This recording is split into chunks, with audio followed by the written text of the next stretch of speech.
சொல்லும் இந்த 2 நபர்களையும் உன்னுடைய வாழ்க்கையில் நம்பியே விடாதே. ஏன் தெரியுமா? உன்னை மிக பெரிய வலையில் சிக்க வைத்து உன்னுடைய வாழ்க்கையை பறிக்கலாம். உன்னை எப்படியாவது யாருமே இல்லாத தடிமரமாக நிறுத்திவிடலாம் என்று சில திட்டங்களை தீட்டிக் கொண்டு இருக்கிறார்கள். யார் யார் தெரியுமா? உன்னிடம் ஒன்றை பேசிக்கொண்டு அதை 2 மடங்காக பொய் பேசி உன் குடும்பத்திடம் சொல்லி உனக்கும் உன் குடும்பத்திற்கும் சண்டை வந்து சில வேலைகளை பார்த்து கொண்டு இருக்கிறார்கள் பார், அவர்களை தான் சொல்கிறேன். நீ நல்ல முறையில்தான் சொல்வாய் சிலரை பற்றி, ஆனால் அவர்களோ அதை அப்படியே உன்னை பற்றி அவள் தவறாகத்தான் சொன்னாள் என்று அப்படியே மாற்றி உன் குடும்பத்தினம் சொல்லும் பொழுது உன் குடும்பத்தில் இருப்பவர்களுக்கும் உனக்கும் சில பிரச்சனைகள் வருகிறது. நீயே சில சமயத்தில் திகைத்து நிற்பாய், நான் அப்படியெல்லாம் சொல்லவே இல்லையே என்று. ஆனால் யாருமே நம்ப மாட்டேங்கிறாங்க. ஏன் தெரியுமா? சொல்கிறவர்கள் அப்படிப்பட்ட விஷயத்தை எல்லாம் மாற்றி மாற்றி சொல்கிறார்கள். இப்படிப்பட்டவர்களிடம் நீ ஒரு வார்த்தை கூட பேச வேண்டும் என்று அவசியம் கிடையாது.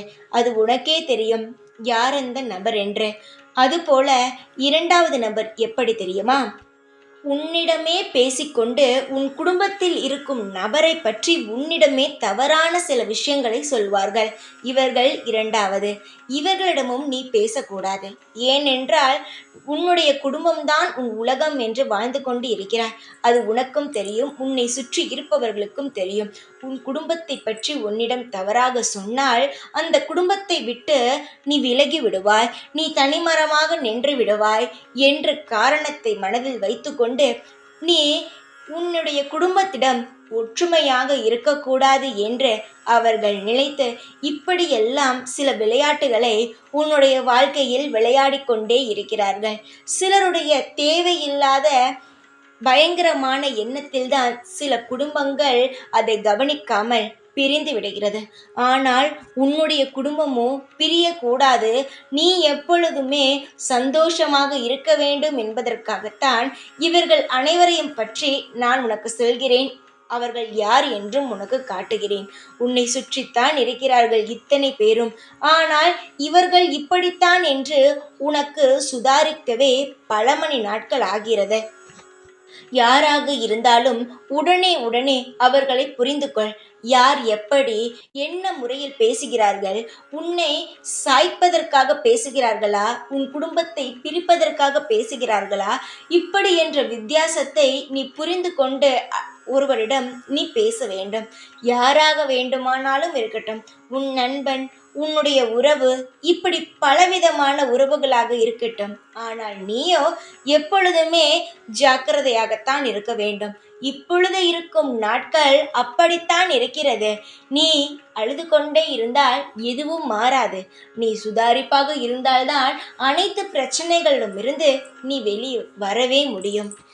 இந்த 2 நபர்களையும் நீ உன் வாழ்க்கையிலிருந்து ஒதுக்கி வைத்து உன் வீட்டிற்குள்ளேயே அனுமதிக்காமல் இருந்தால் உனக்கு பிரச்சனை வராது. உன் குடும்பத்தில் இருப்பவர்கள் உன்னை தவறாக நினைக்க மாட்டார்கள். உன் குடும்பத்தில் எந்த ஒரு சண்டையும் எந்த ஒரு குழப்பமும் வராது. ஆனால் திரும்ப திரும்ப போய் அவரிடம் நீ பேசிக்கொண்டே இருந்தால் பிரச்சனை வரும். அதற்கு பிறகு யார் உன்னை காப்பாற்றுவது என்பதை நீயே முடிவெடுத்துக்கொள். எதுவும் நடப்பதற்கு முன்பு மாற்றலாம், ஆனால் நடந்த பிறகு எதையுமே மாற்ற முடியாது. அது உனக்குமே தெரியும். நான் நடக்கப் போவதற்கு முன்பே சொல்கிறேன், இப்படிப்பட்டவர்கள் எல்லாம் உன் பின் இருக்கிறார்கள். அதை நீ ஜாக்கிரதையாக இரு, உன்னுடைய குடும்பத்தை காப்பாற்று என்று. அதனால் தான் சொல்கிறேன், வருவதற்கு முன்பே சொல்கிறேன், யாராக இருந்தாலும் ஒதுக்கிவை. நீ உன் குடும்பம் என்று மட்டும் இருங்கள். உன் குடும்பத்தில் இருக்கும் நபரிடமும் சொல், நம்முடைய குடும்பத்தில் நடுவே யாரும் வரக்கூடாது, யார் பேசுவதையும் கேட்டு நம்முடைய குடும்பத்தில் சண்டை வரக்கூடாது என்று சொல்லிவை. அப்பொழுதுதான் எப்பொழுதுமே உங்கள் குடும்பம் எப்பொழுதுமே சந்தோஷமாக இருக்கும். நீயும் உன் குடும்பத்தில் இருக்கும் அனைவரும் சந்தோஷமாக இருப்பீர்கள். சற்று ஜாக்கிரதையாக இருந்தால் உங்களுடைய பார்வை உங்களை சுற்றி இருப்பவர்கள் மீது இருந்தால் எந்த ஒரு பிரச்சனையும் வராது. தைரியமாக இரு. எப்பொழுதும் இந்த சாய்நான் உன் கூடவே தான் இருப்பேன்.